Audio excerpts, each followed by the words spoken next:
നിങ്ങളുടെ കൂട്ടുകാരെങ്കിലും നിങ്ങളുടെ ബന്ധുക്കളോ ആരെങ്കിലും ഒക്കെ ഇങ്ങനെ ഒരു ഭവനമില്ലാതെ ഒരു ബുദ്ധിമുട്ടുന്നുണ്ടെങ്കിൽ നിങ്ങൾ അവർക്ക് പറഞ്ഞു കൊടുക്കാൻ അല്ലെങ്കിൽ നിങ്ങൾക്ക് തന്നെ പ്രാർത്ഥിക്കാൻ പറ്റുന്ന ബ്യൂട്ടിഫുൾ ആയ പവർഫുൾ ആയ ഒരു വചനമാണ് സങ്കീർത്തനം 121 1-2.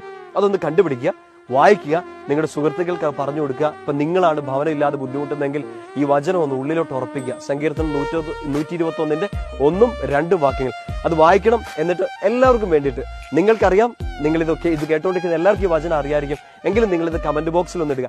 നിങ്ങളുടെ കൂട്ടുകാരെങ്കിലും നിങ്ങളുടെ ബന്ധുക്കളോ ആരെങ്കിലും ഒക്കെ ഇങ്ങനെ ഒരു ഭവനമില്ലാതെ ഒരു ബുദ്ധിമുട്ടുന്നുണ്ടെങ്കിൽ നിങ്ങൾ അവർക്ക് പറഞ്ഞു കൊടുക്കാൻ അല്ലെങ്കിൽ നിങ്ങൾക്ക് തന്നെ പ്രാർത്ഥിക്കാൻ പറ്റുന്ന ബ്യൂട്ടിഫുൾ ആയ പവർഫുൾ ആയ ഒരു വചനമാണ് സങ്കീർത്തനം 121 1-2.